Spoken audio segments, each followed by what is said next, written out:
O sangue escorria lentamente sobre as pedras frias da Catedral de Canterbury, misturando-se às lágrimas dos fiéis que testemunhavam o horror daquele 29 de dezembro de 1170. O eco das espadas ainda ressoava pelos arcos góticos, enquanto o corpo do arcebispo Thomas Becket jazia prostrado diante do altar, suas vestes eclesiásticas rasgadas e manchadas, o crânio partido pelos golpes brutais dos cavaleiros reais. O incenso que momentos antes perfumava o ar sagrado, agora se misturava ao odor metálico do sangue derramado, criando uma atmosfera de profanação que faria tremer até mesmo os mais corajosos. As velas tremeluziam como almas aflitas, projetando sombras dançantes nas colunas de pedra que pareciam chorar pela violência cometida naquele lugar santo. O silêncio que se seguiu ao massacre era pesado como chumbo, interrompido apenas pelos soluços abafados dos monges que se escondiam nas sombras, aterrorizados pela audácia dos assassinos que ousaram profanar a casa de Deus com tamanha brutalidade. Como um homem que outrora vivera nos palácios reais, desfrutando das riquezas e privilégios da corte, veio a encontrar seu fim de forma tão violenta no próprio altar onde celebrava a missa.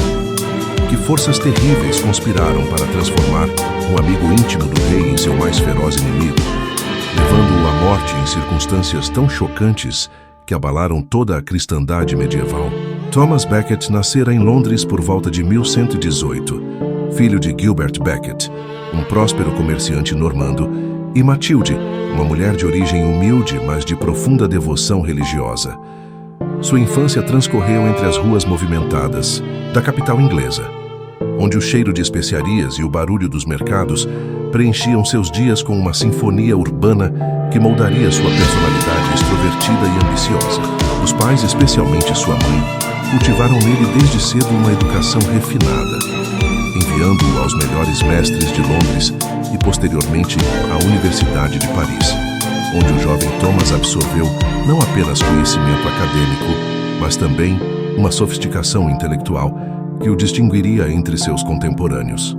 O toque áspero dos pergaminhos entre seus dedos juvenis, o aroma da tinta fresca nas páginas dos manuscritos e o murmúrio dos debates teológicos nas salas de aula, parisienses alimentavam sua sede de conhecimento e poder. Ao retornar à Inglaterra, Becket demonstrou uma habilidade extraordinária para navegar nas complexas águas da política eclesiástica e secular. Sua inteligência aguçada e seu charme natural logo chamaram a atenção do arcebispo Teobaldo de Canterbury, que o tomou sob sua proteção e o elevou rapidamente na hierarquia clerical. O jovem diácono revelou-se um administrador excepcional, combinando uma mente analítica com uma ambição feroz que o impulsionava constantemente em direção a posições de maior prestígio e influência. Suas mãos, ainda macias pelo conforto de uma vida privilegiada, logo aprenderiam a manusear não apenas livros sagrados, mas também os instrumentos do poder político que definiriam seu destino trágico. Foi neste período de ascensão meteórica que Becket cruzou o caminho de Henrique Plantageneta, então ainda um jovem duque da Normandia, com ambições ao trono inglês. O encontro entre os dois homens foi como o choque de duas forças da natureza. Henrique, impetuoso e determinado, viu em Becket não apenas um aliado valioso, mas um espírito afim, alguém cuja inteligência e ambição espelhavam as suas próprias. Becket, por sua vez, reconheceu em Henrique a oportunidade de ascender aos mais altos escalões do poder, uma perspectiva que fazia seu coração acelerar e suas mãos tremerem de expectativa. A amizade que floresceu entre eles transcendia as convenções sociais da época, tornando-se uma aliança íntima que os contemporâneos descreviam como quase fraternal. Quando Henrique ascendeu ao trono inglês em 1154, aos 21 anos, uma de suas primeiras decisões foi nomear Thomas Becket como seu chanceler, a posição mais poderosa do reino depois da própria coroa. O antigo diácono de origem burguesa encontrou-se subitamente no epicentro do poder real, suas antigas vestes clericais substituídas pelas suntuosas roupagens de Estado que marcavam sua nova posição. O toque da seda fina contra sua pele, o peso das correntes de ouro em seu pescoço e o aroma dos perfumes exóticos que permeavam a corte real representavam uma transformação tão radical que chegava a ser vertiginosa. Becket abraçou sua nova vida com uma paixão que beirava a obsessão, tornando-se não apenas o braço direito do rei, mas também seu companheiro mais próximo em todas as aventuras e decisões que moldaram os primeiros anos do reinado henriciano. Durante seus 8 anos como chanceler, Becket demonstrou uma lealdade absoluta a Henrique II, defendendo os interesses reais com uma ferocidade que surpreendia até mesmo seus inimigos. Ele comandou exércitos em campanhas militares, negociou tratados diplomáticos com uma astúcia que rivalizava com a dos mais experientes embaixadores e administrou as finanças reais com uma eficiência que trouxe prosperidade sem precedentes ao reino. Sua mesa se curvava sob o peso de banquetes opulentos. Seus estábulos abrigavam os melhores cavalos da Europa e sua corte rival em magnificência com a do próprio rei. O som de sua risada ecoava pelos salões do palácio, enquanto o tinir de suas esporas de ouro marcava seus passos confiantes pelos corredores do poder. Mesmo diante de tudo, sua fé não vacilou, embora tenha assumido uma forma mais política do que espiritual durante estes anos de glória mundana. A primeira fissura na amizade entre Henrique e Becket surgiu de forma quase imperceptível, como uma rachadura minúscula em uma parede que gradualmente se expande até ameaçar toda a estrutura. O rei, em sua determinação de centralizar o poder real e reduzir a influência da Igreja, começou a desenvolver políticas que colidiam com as tradições eclesiásticas estabelecidas. Becket, ainda completamente devotado ao seu senhor, apoiava essas medidas sem hesitação. Mas algumas noites solitárias em seus aposentos privados, ele sentia uma inquietação crescente, um mal-estar indefinido que o fazia questionar secretamente o rumo que sua vida havia tomado. O aroma das velas de cera que iluminavam seus estudos noturnos se misturava com uma sensação de vazio espiritual que ele tentava desesperadamente ignorar. Em 1162, quando o arcebispo Teobaldo morreu, Henrique II viu a oportunidade perfeita para consolidar seu controle sobre a Igreja inglesa. Sua escolha foi óbvia: nomear seu fiel amigo e chanceler, Thomas Becket, para a posição mais alta da hierarquia eclesiástica inglesa. A decisão foi recebida com surpresa e até mesmo choque por muitos contemporâneos, que viam em Becket mais um cortesão mundano do que um homem verdadeiramente religioso. O próprio Becket hesitou diante da oferta, sussurrando ao rei palavras proféticas que se revelariam terrivelmente precisas. Se me tornares arcebispo, logo descobrirás que não poderemos mais ser amigos como antes. Henrique, confiante em sua capacidade de controlar seu protegido, ignorou o aviso, interpretando-o como modéstia retórica.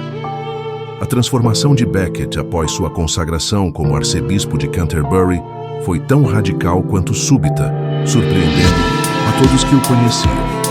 O homem que durante anos havia vivido em luxúria e ostentação renunciou imediatamente a todos os prazeres mundanos, adotando uma vida de rigorosa austeridade que contrastava dramaticamente com seu passado recente. Suas vestes de seda foram substituídas por um áspero hábito monástico, que arranhava sua pele delicada. Suas suntuosas refeições deram lugar a jejuns prolongados, que deixavam seu estômago contraído de fome, e seus aposentos luxuosos foram despojados de toda a ornamentação desnecessária. O cheiro de incenso e velas de cera substituiu os perfumes sofisticados, enquanto o som de orações murmuradas ecoava onde antes ressoavam conversas políticas e risadas mundanas. A mudança não era meramente externa. Algo profundo havia despertado na alma de Becket, uma consciência espiritual que dormitara durante anos de ambição secular. Ele começou a usar um cilício sob suas vestes, as cerdas ásperas constantemente, irritando sua pele como um lembrete físico de sua nova vocação. Seus joelhos ficaram calejados de tanto tempo passado em oração, e seus olhos, antes brilhantes com a astúcia política, adquiriram uma intensidade mística que perturbava aqueles que o visitavam. O homem que outrora caçava com falcões reais, agora passava horas em meditação silenciosa. seus dedos percorrendo as contas de um rosário, com uma devoção que impressionava até mesmo os monges mais piedosos de Canterbury. Henrique II observava essa transformação com uma mistura crescente de irritação e incredulidade. O amigo íntimo que ele havia elevado ao arcebispado, esperando uma continuidade de sua lealdade absoluta, havia se tornado um estranho, um homem cuja primeira fidelidade não era mais ao rei, mas a Deus. As tensões começaram a emergir quase imediatamente, à medida que Becket assumia posições cada vez mais inflexíveis em defesa dos direitos e privilégios eclesiásticos. Onde antes havia concordância automática, agora surgia resistência. Onde outrora florescera a harmonia, crescia um conflito que ameaçava abalar as fundações do reino. O primeiro confronto sério ocorreu em 1163, quando Henrique propôs suas Constituições de Clarendon, um conjunto de leis destinadas a subordinar a Igreja inglesa ao poder real. As medidas incluíam a transferência de julgamentos de clérigos dos tribunais eclesiásticos para os seculares, a proibição de apelações diretas ao Papa sem permissão real e a exigência de que bispos prestassem juramento de lealdade ao rei antes de assumirem suas funções. Para Henrique, essas medidas representavam uma racionalização necessária do sistema legal inglês. Para Becket, constituíam uma invasão intolerável da autoridade espiritual da Igreja.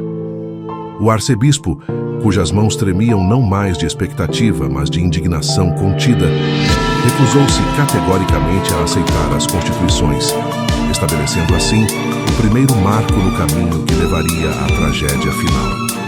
O conflito escalou rapidamente, alimentado tanto pela teimosia real quanto pela crescente intransigência episcopal.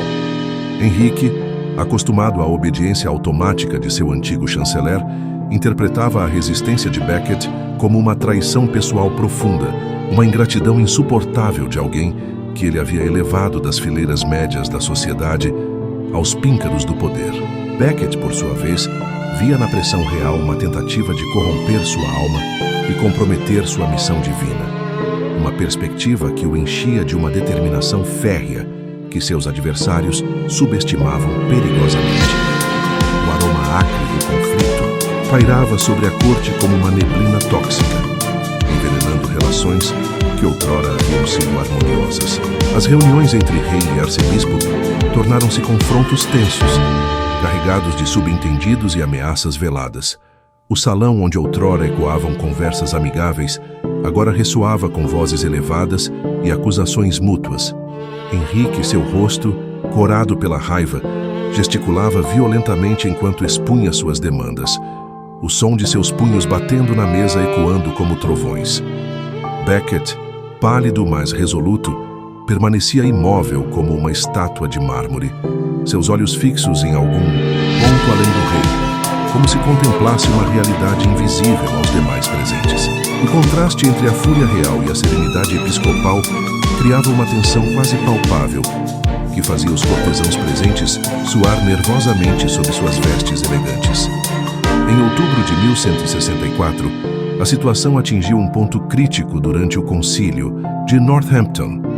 Henrique convocou Becket para responder a várias acusações, incluindo desacato ao Tribunal Real e má administração de fundos durante seu tempo como chanceler.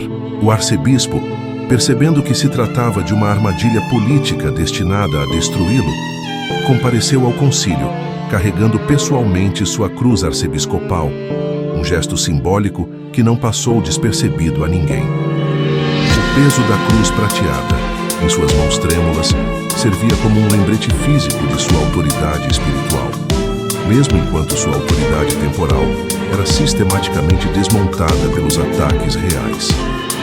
A atmosfera no grande salão de Northampton era sufocante, carregada de tensões que pareciam crackling, como eletricidade antes de uma tempestade.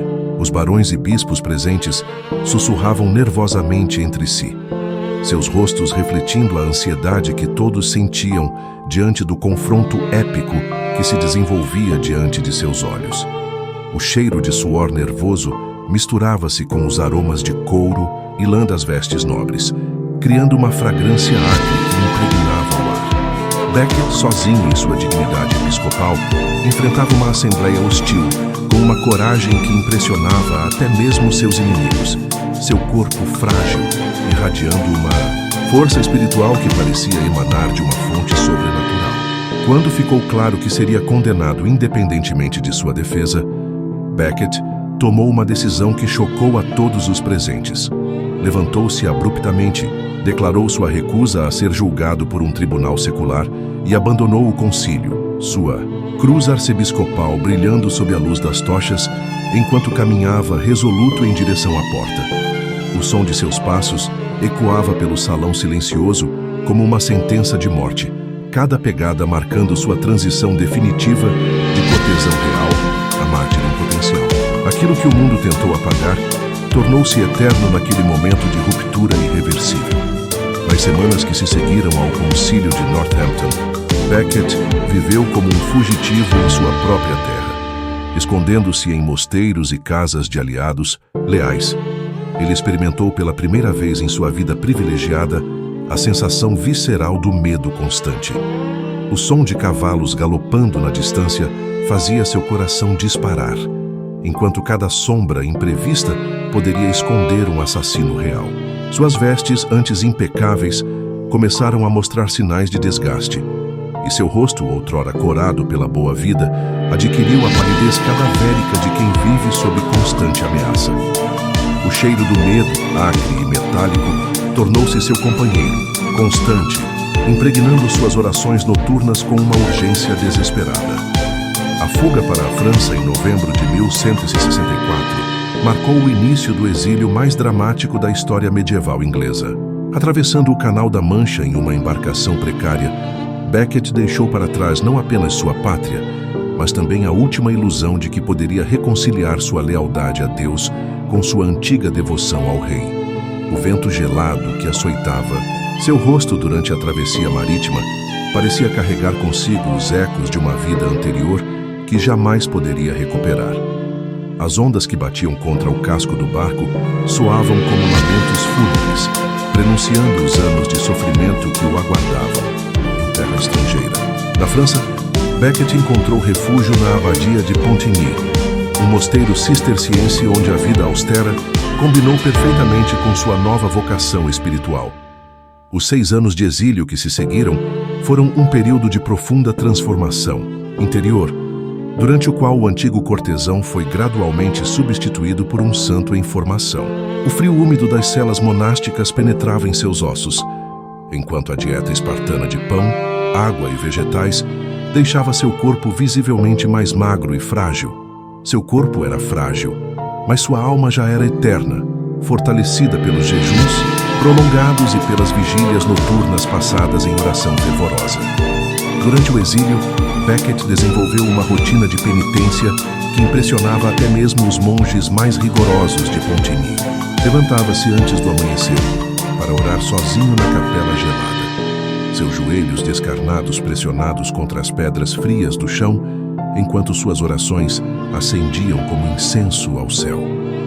O cilício, que usava constantemente sob suas vestes, havia se tornado uma segunda pele, suas cerdas ásperas criando feridas que nunca cicatrizavam completamente, lembrando-o constantemente de sua vocação sacrificial.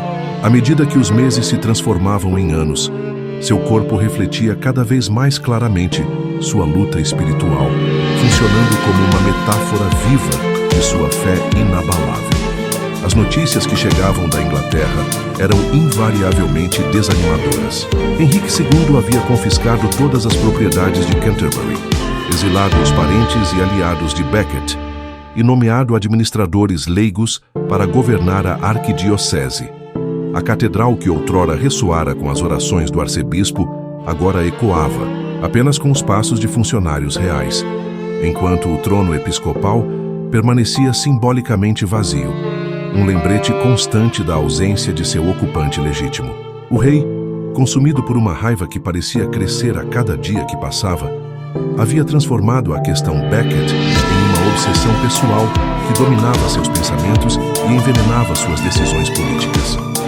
Durante os anos de exílio, Becket manteve uma correspondência extensa com aliados em toda a Europa. suas cartas revelando uma mente que havia encontrado uma clareza cristalina em meio ao sofrimento. Suas palavras, escritas com uma pena que tremia ligeiramente devido ao frio constante de Pontigny, carregavam uma autoridade espiritual que contrastava dramaticamente com a fraqueza física de seu autor. Papa Alexandre III, inicialmente hesitante em apoiar totalmente o arcebispo rebelde, gradualmente reconheceu em Becket um campeão genuíno da liberdade eclesiástica, conferindo-lhe poderes especiais para enfrentar a tirania real.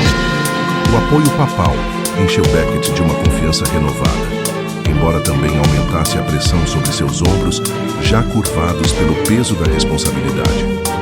Em 1166, Becket tomou a decisão audaciosa de excomungar os bispos ingleses que haviam colaborado com Henrique II na administração ilegal da arquidiocese de Canterbury. A notícia da excomunhão chegou à Inglaterra como um raio em dia claro, causando pânico entre o clero colaboracionista e fúria incandescente no próprio rei. Henrique, que havia subestimado a determinação de seu antigo amigo, descobriu que o exílio havia transformado o flexível cortesão em um adversário implacável, cuja autoridade espiritual transcendia fronteiras políticas.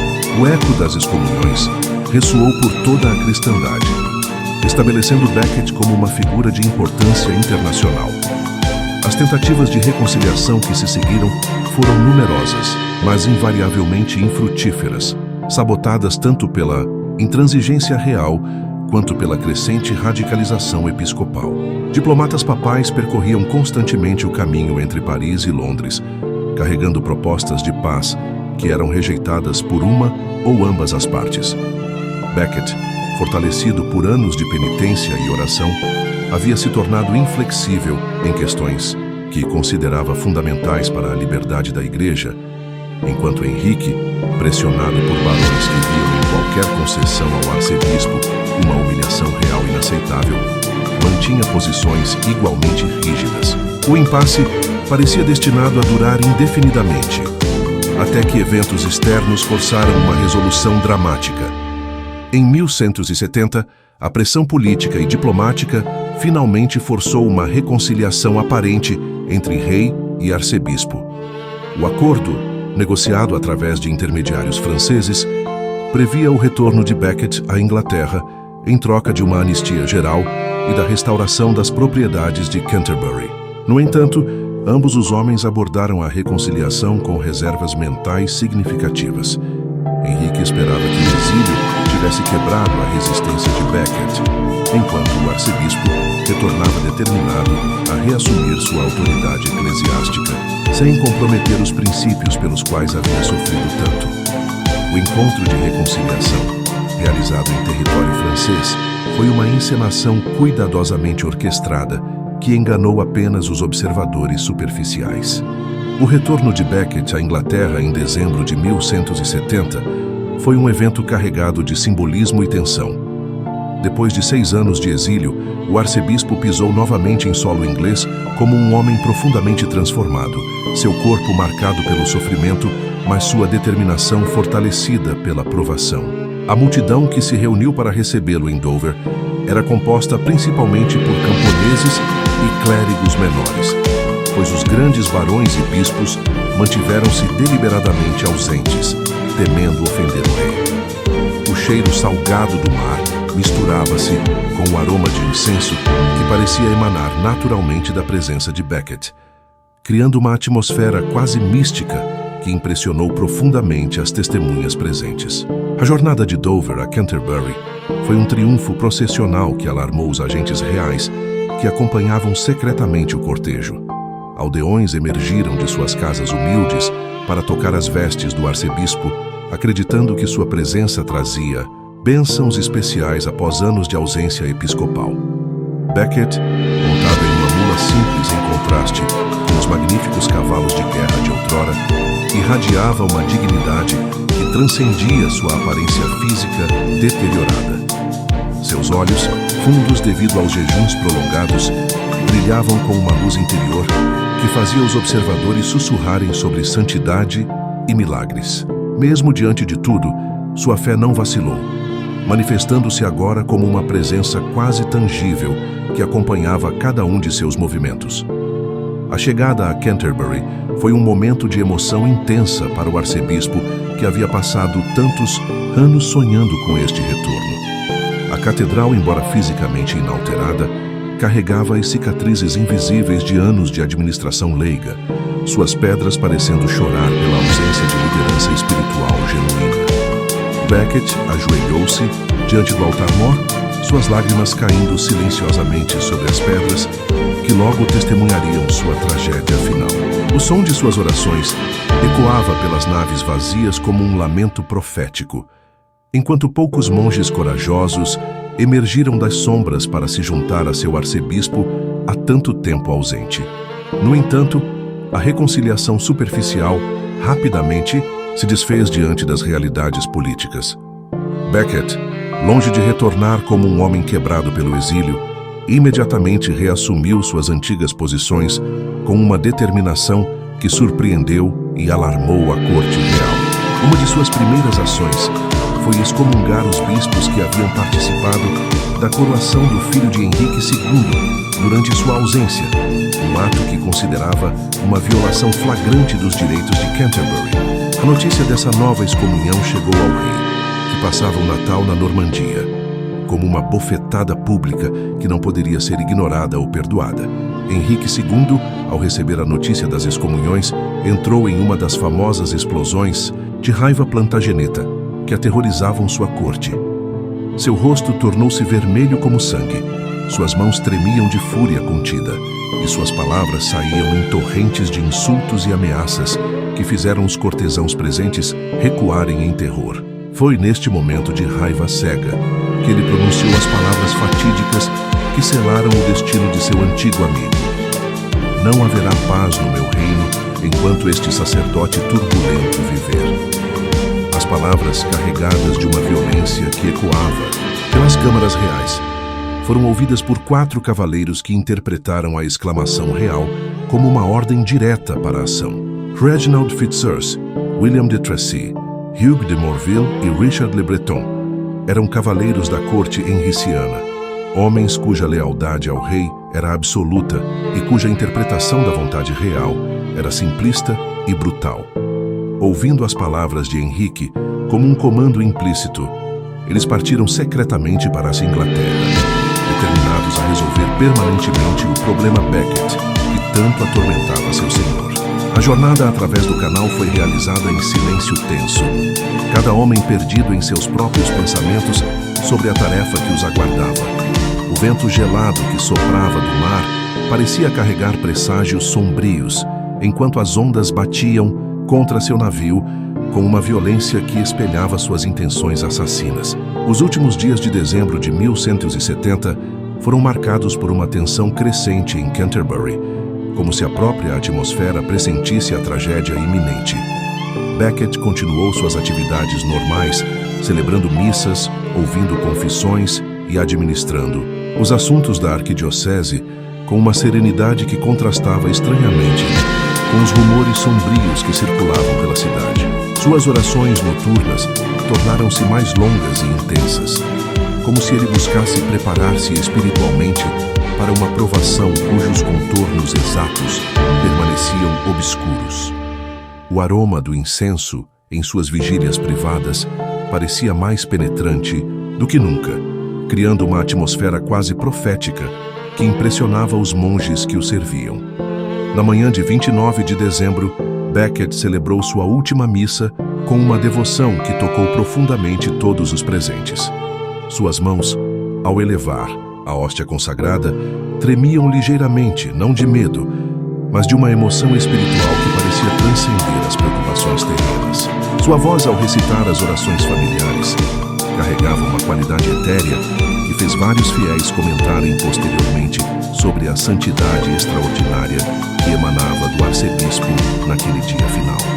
O sol de inverno que filtrava através das janelas coloridas da catedral criava padrões de luz que dançavam ao redor de sua figura como uma aureola natural.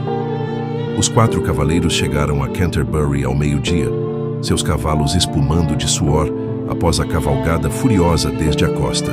Seus rostos endurecidos pela determinação e pela certeza de que cumpriam a vontade real, não mostravam hesitação ou remorso pelo ato que pretendiam cometer. Dirigiram-se primeiro ao palácio arquiepiscopal, onde exigiram uma audiência com Becket. Suas vozes ásperas ecoando pelos corredores com uma autoridade que fez os servos recuarem em terror. O choque das espadas contra suas armaduras, o ranger do couro de suas correias e o som metálico de suas esporas criavam uma sinfonia sinistra que anunciava violência iminente. O confronto no palácio foi breve, mas intenso. Os cavaleiros apresentaram suas demandas com uma brutalidade que não deixava espaço para negociação. Becket deveria retirar todas as excomunhões e submeter-se incondicionalmente à vontade real, ou enfrentar as consequências de sua desobediência. O arcebispo, sentado em sua cadeira episcopal com uma dignidade que contrastava com a aparência ameaçadora de seus visitantes, ouviu suas palavras com uma calma sobrenatural. Sua resposta foi clara e definitiva. Jamais trairia sua consciência ou comprometeria a autoridade da igreja por medo de ameaças terrenas. As palavras foram pronunciadas com uma firmeza que fez os cavaleiros compreenderem que não haveria capitulação. A tensão no salão tornou-se quase insuportável. O ar carregado de uma eletricidade violenta que fazia os poucos servos presentes suar nervosamente. Os cavaleiros, frustrados pela inflexibilidade de Becket, começaram a gesticular violentamente, suas vozes elevando-se em ameaças cada vez mais explícitas. Fitzurse, o líder do grupo, aproximou-se do arcebispo com uma agressividade que fez vários monges presentes se esconderem atrás dos pilares de pedra. Becket permaneceu imóvel, seus olhos fixos em algum ponto além dos ameaçadores, como se contemplasse uma realidade invisível, que lhe dava força para enfrentar a morte iminente. Quando ficou claro que a intimidação não funcionaria, os cavaleiros saíram do palácio para se armar adequadamente, suas palavras finais sendo uma promessa sombria de retorno. Becket, deixado sozinho com seus monges apavorados, levantou-se lentamente de sua cadeira e caminhou em direção à catedral onde pretendia participar das vésperas, como era seu costume. Seus passos ecoavam pelos corredores com uma solenidade que parecia marcar cada momento como sagrado, enquanto o som distante de armaduras sendo vestidas chegava até ele como um tambor funeral. O contraste entre sua serenidade espiritual e a violência que se preparava era tão marcante que vários testemunhas posteriores descreveram a cena como sobrenatural. A catedral estava mergulhada na penumbra do fim da tarde, quando Becket entrou para suas orações finais. As velas tremeluziam como almas aflitas, projetando sombras dançantes nas colunas góticas que pareciam testemunhas silenciosas do drama que se desenrolava. O aroma do incenso misturava-se com o cheiro úmido das pedras antigas, criando uma atmosfera que oscilava entre o sagrado e o ominoso. Poucos fiéis estavam presentes, a maioria tendo fugido ao ouvir rumores sobre a chegada dos cavaleiros armados, mas aqueles que permaneceram notaram uma qualidade extraordinária nas orações do arcebispo, como se ele estivesse se despedindo, não apenas do dia, mas da própria vida. Os monges que serviam a Becket tentaram desesperadamente persuadi-lo a buscar refúgio, sugerindo que se escondesse na cripta ou fugisse através das passagens secretas que conectavam a catedral aos edifícios adjacentes. Suas vozes sussurravam com urgência crescente, enquanto seus olhos dardejavam nervosamente em direção às portas, esperando a qualquer momento ver as figuras sombrias dos cavaleiros armados. Becket, no entanto, recusou todas as sugestões de fuga com uma firmeza que beirava a obstinação, declarando que o arcebispo não deveria fugir de sua própria catedral como um criminoso comum. Seu corpo era frágil, mas sua alma já era eterna, e essa eternidade parecia manifestar-se em sua recusa absoluta a mostrar medo diante da ameaça iminente. O som de passos pesados ecoando pelo claustro anunciou o retorno dos cavaleiros, agora completamente armados para o que consideravam uma execução justificada. Suas armaduras rangiam sinistrosamente a cada movimento, enquanto o metal de suas espadas refletia a luz fraca das velas como olhos predatórios na escuridão. Fitzurse liderava o grupo, seu elmo coberto criando uma sombra ameaçadora sobre seu rosto, enquanto os outros três o seguiam em formação militar que demonstrava sua experiência em violência organizada. O eco de seus passos pelas pedras antigas da catedral criava um ritmo funeral que fazia os poucos fiéis presentes tremerem de terror antecipado. Quando os cavaleiros irromperam na catedral, suas vozes ecoaram pelas naves com uma autoridade brutal que profanou instantaneamente a santidade do espaço. "Onde está Thomas Becket, traidor do rei?" gritou Fitzurse, sua voz reverberando pelas abóbadas góticas como um trovão blasfemo.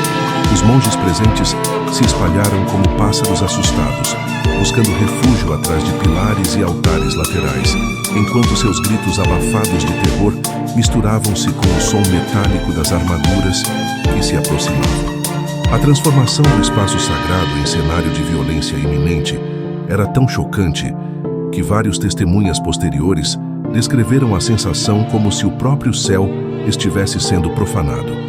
Becket, que rezava diante do altar-mor, levantou-se lentamente e virou-se para enfrentar seus assassinos com uma dignidade que contrastava dramaticamente com a brutalidade que eles representavam. Sua figura, iluminada pelas velas do altar, parecia irradiar uma luz própria que tornava ainda mais marcante o contraste com as sombras ameaçadoras que se aproximavam. "Estou aqui", declarou com uma voz que não mostrava tremor algum. Não como traidor, mas como arcebispo de Canterbury e servo de Deus. Suas palavras ecoaram pela catedral com uma autoridade espiritual que momentaneamente silenciou até mesmo os assassinos, como se a santidade do lugar e do homem criasse uma barreira invisível contra a violência que se preparava. O diálogo que se seguiu foi um dos mais dramáticos da história medieval. Um confronto final entre o poder temporal e a autoridade espiritual que definiria o significado do martírio cristão. Os cavaleiros repetiram suas demandas com uma agressividade crescente, exigindo que Becket se submetesse imediatamente à vontade real e retirasse todas as censuras eclesiásticas que havia imposto. Sua linguagem era cada vez mais ameaçadora, pontuada por gestos violentos que faziam suas armaduras rangerem sinistrosamente. Becket respondia a cada ameaça com uma serenidade que parecia sobrenatural, suas palavras carregadas de uma convicção que transcendia o medo da morte física. "Jamais fugirei de meu dever", declarou Becket, sua voz ganhando força a cada palavra. "E prefiro morrer neste lugar sagrado a comprometer a liberdade da Santa Igreja." O eco de suas palavras pairou no ar como uma profecia autocumprida, enquanto os cavaleiros compreendiam finalmente que não haveria submissão nem fuga. Fitzurse desembainhou sua espada com um movimento fluido que fez o metal cantar uma nota sinistra, o som reverberando pelas abóbadas como um sino funeral. Os outros cavaleiros seguiram seu exemplo, suas lâminas emergindo das bainhas com sussurros metálicos que transformaram a atmosfera de tensa em letal. A primeira investida foi quase hesitante, como se mesmo esses homens endurecidos pela guerra sentissem o peso sacrílego do ato que estavam prestes a cometer. De Tracy tentou primeiro arrastar Becket para fora da catedral, gritando que o arcebispo deveria morrer fora do solo sagrado. Mas sua tentativa foi frustrada pela resistência passiva de Becket, que se tornou um peso morto em suas mãos. A luta física que se seguiu foi grotesca em sua desigualdade.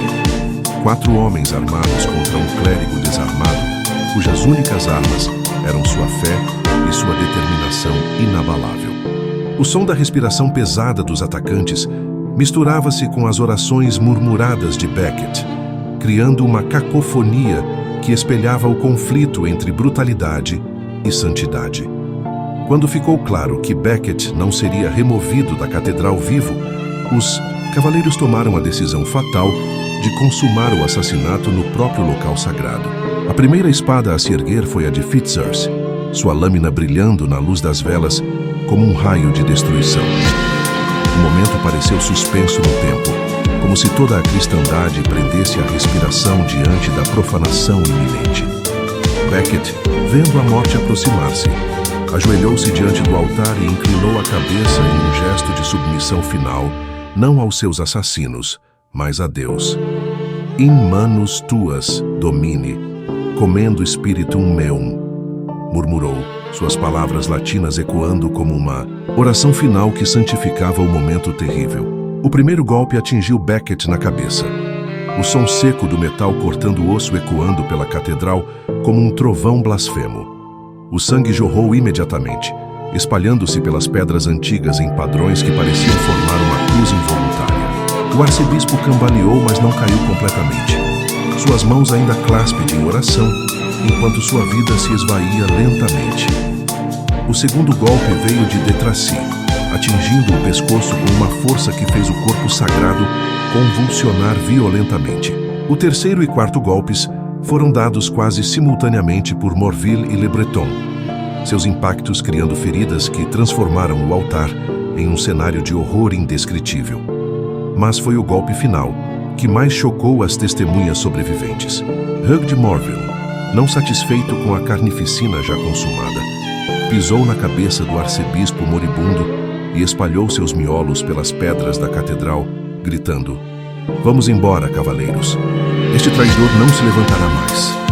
O ato de profanação extrema foi tão chocante que mesmo alguns dos atacantes recuaram em horror, compreendendo tarde demais a magnitude do sacrilégio que haviam cometido. O silêncio que se seguiu foi mais ensurdecedor que qualquer grito, interrompido apenas pelo gotejamento constante do sangue que escorria entre as fendas das pedras antigas. Os assassinos fugiram da catedral como fantasmas culpados, suas armaduras rangendo com cada passo apressado, enquanto abandonavam o local de seu crime. Atrás deles, deixaram um cenário que chocaria a cristandade medieval e mudaria para sempre a percepção sobre os limites do poder real. O corpo de Becket jazia prostrado diante do altar, suas vestes eclesiásticas encharcadas de sangue, mas sua face mantinha uma expressão de paz que contrastava dramaticamente com a violência de sua morte. Mesmo na morte, sua dignidade episcopal permanecia intacta, como se a alma tivesse transcendido a brutalidade física infligida ao corpo. Os primeiros a se aproximar do corpo foram os monges que haviam se escondido durante o ataque, seus rostos pálidos de horror e veneração misturados. Com mãos trêmulas, eles começaram a limpar o sangue que manchava as pedras sagradas, seus movimentos reverentes transformando a limpeza em um ritual de purificação. O aroma metálico do sangue derramado misturava-se com um incenso que ainda queimava nos turíbulos, criando uma fragrância única, que muitos posteriores testemunhas descreveram como sobrenatural. À medida que a notícia se espalhava pela cidade, multidões começaram a se reunir do lado de fora da catedral, seus lamentos e orações criando uma sinfonia de luto que ecoava pelas ruas de Canterbury. A transformação de Becket de arcebispo controverso em mártir venerado foi quase instantânea. Mesmo antes que seu corpo fosse formalmente sepultado, relatos de milagres começaram a circular entre os fiéis que haviam tocado suas vestes ensanguentadas ou orado em sua presença. O sangue que havia manchado as pedras da catedral tornou-se uma relíquia sagrada, com peregrinos raspando pequenas porções do material coagulado para levar como talismãs. A água usada para lavar o local do martírio adquiriu propriedades curativas na mente popular, sendo distribuída em pequenos frascos que se tornaram objetos de veneração em toda a Europa. Henrique II, ao receber a notícia do assassinato, foi tomado por uma agonia que transcendia o remorso político, para tocar as profundezas de sua alma atormentada. O homem que havia criado as condições para o martírio descobriu-se confrontado não apenas com a morte de seu antigo amigo, mas com a criação involuntária de um santo, cujo poder espiritual eclipsaria para sempre sua autoridade temporal. Suas noites tornaram-se assombradas por pesadelos nos quais via o rosto ensanguentado de Becket, acusando-o silenciosamente, enquanto seus dias foram consumidos por uma culpa que nenhuma penitência pública conseguiria apagar completamente. O peso da responsabilidade pelo martírio transformou-se em um fardo que carregaria até seu próprio leito de morte. A canonização de Thomas Becket pelo Papa Alexandre III em 1173, apenas 3 anos após sua morte, foi uma das mais rápidas da história da Igreja medieval. Os milagres atribuídos ao novo santo multiplicaram-se exponencialmente, transformando Canterbury na mais importante meta de peregrinação da Inglaterra e uma das mais significativas de toda a Europa. A tumba onde repousavam seus restos mortais tornou-se um santuário magnificente, adornado com ouro e pedras preciosas, oferecidas por reis arrependidos e fiéis devotos. O cheiro de incenso e velas votivas permeava constantemente o ar ao redor do túmulo, criando uma atmosfera de santidade que impressionava profundamente todos os visitantes. Os 4 cavaleiros assassinos descobriram que sua lealdade ao rei havia se transformado em uma maldição que os perseguiria pelo resto de suas vidas. Excomungados pela Igreja e evitados pela sociedade, eles se tornaram párias cuja única redenção possível era uma peregrinação penitencial à Terra Santa.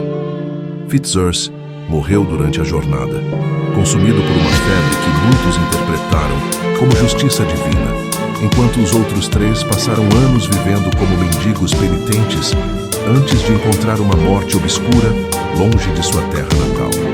Seus nomes tornaram-se sinônimos de traição e sacrilégio, perpetuando através dos séculos como um lembrete sombrio das consequências da violência contra o sagrado. A história de Thomas Becket transcendeu rapidamente as fronteiras políticas e religiosas de seu tempo para se tornar um símbolo universal da luta entre consciência individual e poder estabelecido. Sua transformação de cortesão mundano em mártir cristão capturou a imaginação medieval, inspirando inúmeras obras de arte, literatura e música que celebravam seu sacrifício final. As vidraças coloridas das catedrais góticas retratavam cenas de sua vida e morte, enquanto manuscritos iluminados preservavam sua história para gerações futuras. Seu exemplo tornou-se um farol de esperança para todos aqueles que enfrentavam a opressão tirânica, demonstrando que mesmo o poder mais absoluto não poderia quebrar uma alma verdadeiramente comprometida com seus princípios. A ironia final da tragédia de Becket reside no fato de que sua morte alcançou exatamente o oposto do que Henrique II havia desejado. Longe de eliminar a resistência eclesiástica ao poder real, o martírio criou um símbolo permanente da independência clerical que inspiraria séculos de conflito entre Igreja e Estado. A memória de Becket tornou-se mais poderosa que sua presença física jamais havia sido. Sua influência espiritual expandindo-se muito além das fronteiras da Inglaterra para tocar toda a cristandade. Aquilo que o mundo tentou apagar tornou-se eterno, transformando um momento de violência brutal em uma fonte permanente de inspiração espiritual. Séculos depois de sua morte, quando as turbulências políticas de seu tempo haviam sido esquecidas e os nomes de seus contemporâneos reduzidos a meras entradas em livros de história, a figura de Thomas Becket continuava a inspirar devoção e reflexão. Sua catedral tornou-se um dos locais mais visitados da Europa medieval. Seus degraus gastos pelos pés de milhões de peregrinos que vinham buscar cura, perdão ou simplesmente tocar algo sagrado em um mundo frequentemente brutal. O eco de suas orações finais parecia ainda reverberar pelas abóbadas góticas, lembrando a todos os visitantes que existem princípios pelos quais vale a pena morrer. A canonização de Becket representou mais que o reconhecimento de sua santidade individual. Simbolizou a vitória final dos valores espirituais sobre a força bruta da consciência sobre a conveniência política. Sua festa litúrgica, celebrada no dia de sua morte, tornou-se uma das mais importantes do calendário medieval, ocasião em que toda a cristandade recordava que mesmo os mais poderosos devem responder a uma autoridade superior. O paradoxo de sua vida, um homem que encontrou Deus precisamente no momento em que perdeu tudo, mas continua a ressoar através dos séculos como um testemunho da capacidade humana de transcendência espiritual. Mesmo diante de tudo, sua fé não vacilou. E essa inabalável determinação transformou-se na herança mais duradoura de Thomas Becket. Seu exemplo demonstrou que a verdadeira grandeza não reside no poder ou na riqueza, mas na coragem de defender princípios mesmo quando isso significa sacrificar a própria vida. A catedral onde morreu tornou-se um monumento não apenas à sua memória, mas ao poder duradouro da consciência humana quando confrontada com a tirania. Seu corpo era frágil, mas sua alma já era eterna, e essa eternidade manifestou-se na transformação de um momento de horror em uma fonte permanente de inspiração espiritual, que continua a tocar corações humanos através dos séculos. Aquilo que o mundo tentou apagar tornou-se eterno, e a luz que emanou daquelas pedras ensanguentadas de Canterbury continua a brilhar como um farol de esperança para todos aqueles que enfrentam a escolha entre a conveniência e a consciência, entre a segurança temporal e a integridade espiritual. A terrível tragédia de São Thomas Becket transformou-se através do mistério da graça divina na gloriosa vitória de um homem que preferiu morrer como santo a viver como covarde, legando à humanidade um exemplo imperecível de coragem moral que transcende todas as fronteiras de tempo, lugar e circunstância.